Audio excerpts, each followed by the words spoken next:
भैया जिस तरीके से सब्जियों के सामान रेट काफ़ी ज़्यादा बढ़ गए हैं, तो क्या लगता है कस्टमर इस पे किस तरीके से आ रहा है या सामान ले रहा है नहीं? आपका सवाल काट के एक सवाल हम पूछें? जी पूछिए। केवल सब्जियों के बारे में मत पूछिए, और भी हिंदुस्तान में चीज़ें हैं उस पर भी आप सवाल जी बिल्कुल बिल्कुल, वो सब हम करके आ रहे हैं, लेकिन अभी हम सब्जी मंडी में हैं तो आपसे सब्जी का सवाल। हम आप इसीलिए आपसे क्वेश्चन ले रहे हैं ना, आपने अपना क्वेश्चन रखा, मैंने इसलिए आपसे रखा। सब्जियां या अन्य कोई चीज़ें जब बढ़ोतरी होती हैं तो किस पे होती हैं? ईंधन से। ईंधन का मतलब डीजल। ठीक, आप आए होंगे तो बाइक से आए होंगे, पैदल तो आए नहीं होंगे। जहाँ 100 रुपये का तेल लगता था वहाँ 200 रुपये लग रहा होगा। एक हफ्ते के अंदर 10 रुपये का लीटर का इजाफा हुआ है। 105 में फिलहाल है। 105 में 10 रुपये का इजाफा हुआ है। एक महीने के अंतर्गत, चुनाव से पहले की बात है, 95 रुपये तेल डलवाते थे, आज 105 रुपये कुछ पैसे, 10 रुपये का इजाफा हुआ। तो आप सोचिए 10 रुपये माने रखता है, जबकि वो डेली यूज़ की चीज़ है। कोई भी शहर के अंदर हो या देहात के अंदर हो, आज के युग में पैदल कोई नहीं चल रहा है।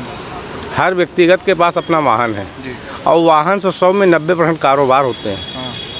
चाहे वो बाइक हो, चाहे वो ट्रक हो, चाहे ट्रैक्टर हो, चाहे टाली हो, किसान हो, कोई भी व्यक्तिगत हो, बगैर डीजल पेट्रोल के काम नहीं होता कोई चीज़। हम लोग का भी जो माल आता है वो सप्लाई होता है ईंधन से ही।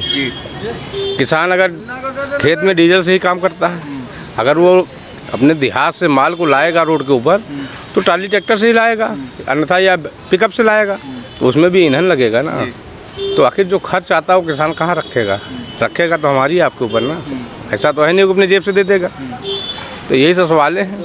अच्छा, मेरा सवाल मेन ये है कि कस्टमर जो यहाँ पे आते हैं उस पर किस तरीके का प्रभाव है? क्या बहुत प्रभाव है? 100 में 50% नहीं, हम तो ये मानते हैं 70%।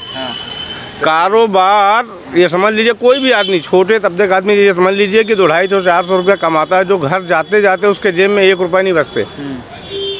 1 रुपया नहीं, अगर 2 बच्चे हैं, महज केवल इस गाड़ी का भाड़ा 1,20,000 रुपये था, आज 1,80,000 रुपये है। तो सामान महंगा नहीं बिकेगा। हम पहले पिछले साल 1,20,000 में जिस गाड़ी का भाड़ा देते थे, अब 1,80,000 रुपये वही गाड़ी का भाड़ा पड़ रहा है। ये नींबू उम्बू इसीलिए तो महंगा है। अच्छा, अगर सरकार से प्रश्न किया जाता है तो कहते हैं आय भी दोगुनी हो गई है, राशन फ्री दे रहे हैं, तो अब क्या करें? किसकी हुई सर, ये बताइए। उनका कहना है कि हमने आय किसानों की दुगनी कर दी। 7वां वेतन केवल गवर्नमेंट सर्विस को मिल रहा है। प्राइवेट का कौन सा इजाफा हुआ, ये बताइए। इनकम में कौन सा इजाफा हो गया? लेबर 350 पा रही थी, आज भी 350-400 रुपया है। रह गया छोटे मोटे कर्मचारी जो कारोबार करते हैं, वो भी 200-500 रुपया कमाते हैं। वो भी ये मान के लीजिए, लेबर तो 8 घंटा काम करता है, हम लोग का काम तो 16 घंटे का है। सुबह 5 बजे से लेकर रात के 12 बजे तक का काम है। 11 बजे तो मिनिमम आदमी 1 घंटा आराम करता, खाना पीना खाता है। अब सोचिए 16 घंटा काम करके 500 रुपया कमाया, कितने रुपये घंटे पड़ गए पैसे, ये बताइए। ओवर टाइम अगर गवर्नमेंट भी कराती है वो भी 300 रुपये देती है। ओवर टाइम अगर करता है कोई व्यक्तिगत सर्विस जॉब के अंदर, उसका भी एक्साइज वहाँ साल के जैसे 12 महीने की सैलरी होती है, 13 महीने की सैलरी मिलती है।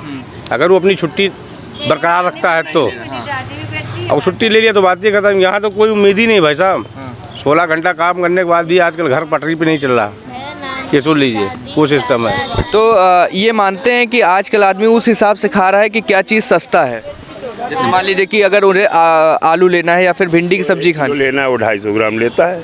1 किलो जैसे हमको टमाटर चाहिए, अब 10 रुपये किलो था तो 1 किलो लेते थे, अब 40 रुपये किलो है तो पाव भर लेता है। तो सेल पे फ़र्क नहीं पड़ेगा, कारोबार में फ़र्क पड़ेगा, इसीलिए आदमी परेशान है। भाई 10 रुपये का 1 किलो लेता है, 10 रुपये का पाव भर ले रहा है, इसीलिए सेल पे फ़र्क है। अच्छा, लॉकडाउन जिस तरीके से लगा, उसके बाद लॉकडाउन के बाद अब जो ज़िंदगी वापस पटरी पे लौटी है, क्या लगता है, क्या असर है उसका? असर तो बहुत है भाई, लेकिन फिलहाल आदमी समझौता करके चल रहा है। समझौते का मतलब ये दिल पे एक तसल्ली रखे है कि चलो मेहनत करते दाल रोटी ईश्वर देता है, बस किसी का आगे कोई हाथ नहीं फैलाता। गवर्नमेंट से कुछ सुविधाएं अगर मिली तो उससे घर पूरा कंप्लीट नहीं चलता है। हम आप जो कह रहे हैं राशन के बारे में, मानते हैं आपकी बात। इससे रुपए में ये मान के चलिए कि 20% राहत आम पब्लिक को मिला है, 80% नहीं मिला है। जो 2 साल लॉकडाउन में कुछ छूट मिला था स्कूलों से, ठीक है, आज वो लॉकडाउन ख़त्म हो गया, महामारी कुछ राहत मिली पब्लिक को। आज वो नौबत है कि 10th 9th से लेके और 12th तक के बच्चों को जो है 1,000 1200 रुपये पर महीने का जो फ़र्क आ गया, इजाफा आया। 1,000 1200 रुपये महीने का इजाफा हो गया फीस के अंदर केवल। अब सोच लीजिए, आदमी एक तो भी उभरा है, महामारी से उभरा है, जैसे तैसे वो घर का अपना खाना खर्चा निकाल रहा, बच्चों को कहाँ से पढ़ा पाएगा। जो 10 रुपया फीस थी, आज वो 16 रुपया कर दिया गया, 14 रुपया कर दिया गया। 10 देने में तो आफत आ रही थी, अब 4 और बढ़ गया, कहाँ दे देगा आदमी। मजबूरन बच्चों को इंसान बैठा ली प्राइवेट से। सरकारियों में इतना सुविधा नहीं है।